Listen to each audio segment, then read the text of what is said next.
Have you ever had those days where you figured out that you've got queen problems, but you don't exactly know what's going on? You see evidence of them raising new queens, but they're not throwing off any swarms, and it seems like they're always replacing her.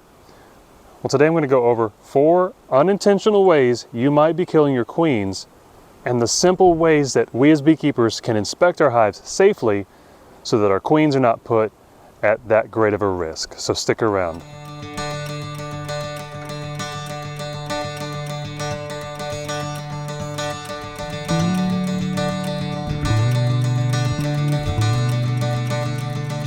First big challenge that we beekeepers have when it comes to not being very careful in the hive and accidentally squashing our queens is going to be improper use of the hive tool. I went through both Man Lake's catalog and Daydance catalogs, and I found 9 to 10 different styles of hive tool.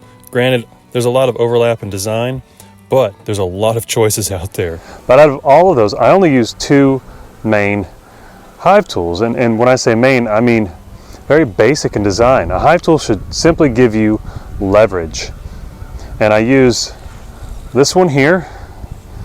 It's got the flat blade end, nice and wide, and on the other side it's got the hook wide blade. This one does everything I need. It helps me clean up boxes in the wintertime, pry boxes apart during an inspection and each of the frames. But I also like to use the Italian style hive tool because it's longer and more slender. It gives me a little bit better leverage, and its lower profile keeps me from unintentionally squishing any more bees when I'm using it in the hive. So I'm going to show you how to use this particular hive tool the proper way so that you can understand the leverage advantage that it gives you when you're doing in-hive inspections. Now this colony here has volunteered to serve as our example today. So here's the hive tool that I use the most. And when I approach a hive, I like to unstick the outside frame first by using it as leverage against the box. So by pressing it against the wall of the box and sticking it down, I can push that frame, but not too far because I don't want to squash any bees. Then I unstick it from the other one.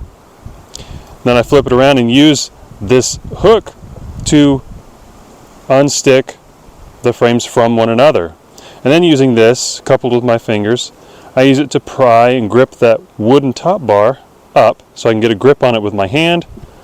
And since it's already loose, I can pull it up with this hand and then bring the frame up nice and slowly without rolling or crushing any bees. And giving myself room to work, I then just flip the hive tool around, and now all I have to do is a quick motion like that, and the next frame is free and ready to go.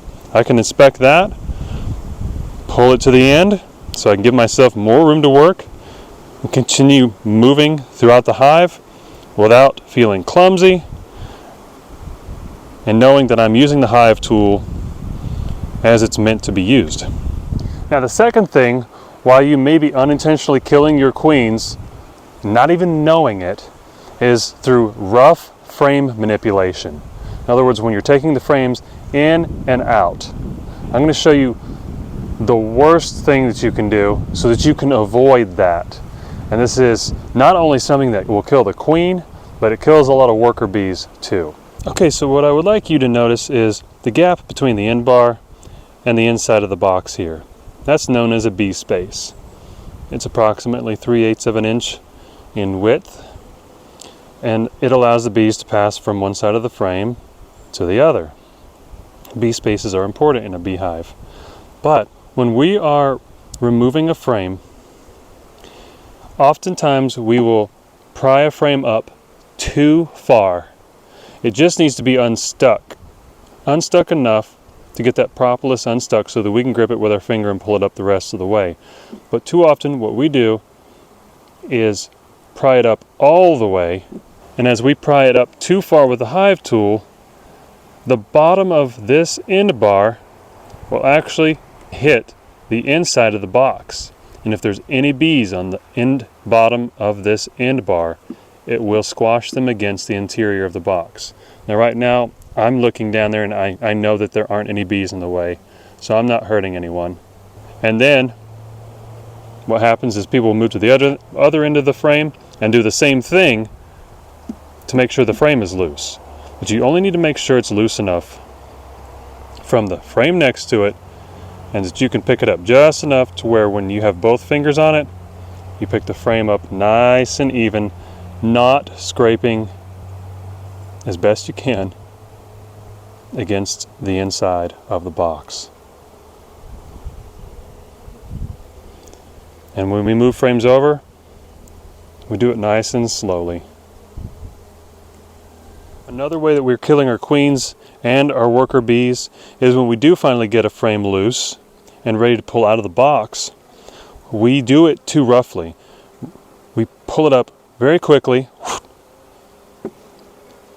without any mind to the bees. Now if we do this when it's still close to the other frame, we end up rolling bees between the frames. They fall to the bottom board dead, and one of those could be the queen. So it's important, once we loosen a frame, we give it some space from the other frame and the box wall, and we lift both ends up carefully and slowly, always assuming that the queen is on that frame.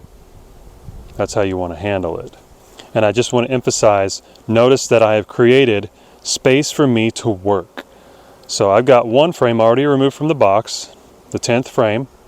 I'm now working on frame number 9, and I've created space to work between it and the frame number 8, and it and the box wall. Creating space to work in is very important in keeping your bees safe.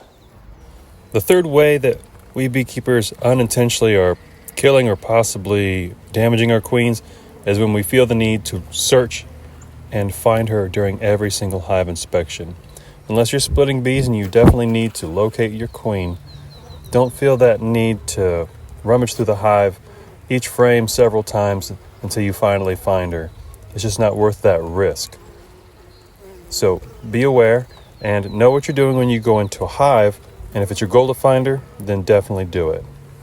Otherwise, just look for signs of the queen, and remember that that's going to be eggs. That indicates that the queen has been there within the last 3 days.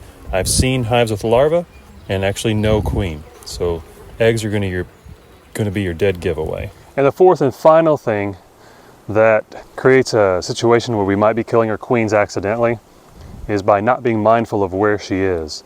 Now, all of us probably know from experience that the queen is most likely going to be in the middle of the brood nest, most likely on one of these open frames of brood where there's active eggs being laid and young larvae. But that's not always the case. If you saw in my last video, queen spotting, how to find your queens if they're unmarked, then she's likely to be anywhere. Sometimes a queen does something that I like to call walkabout. And in that video I just referred to, we found her out on a honey frame. So the queen could be in the brood nest, she could be out on a honey frame, she could be on the bottom board, she could be on the underside of a hive cover or a quilting box, and if you had an excluder on here, she could also have gotten above the excluder. Sometimes excluders become damaged where we can't see it, and the queen's able to fit right through it. Sometimes the queen leaves on a mating flight. We don't know that they made a new one. And when she comes back, she returns to a hole in the front of the honey super, and now she's up here in the honey super. The important thing to realize is that we should treat our hive inspections and manipulate our equipment with the thought that the queen could be anywhere. That way we move with a little bit more deliberation and care as we go through our hive, and we keep our queens as safe as possible. One time I was looking for a queen trying to make a split. I wanted her in the split, and I could not find her anywhere. Finally, I just start putting the hive back together. I'm giving up, and I find her just crawling up my shirt. And I could have walked away with her on there, and she would have fallen off somewhere, and the hive would have had to raise a new one. But fortunately, I was able to grab her and put her gently back into the hive.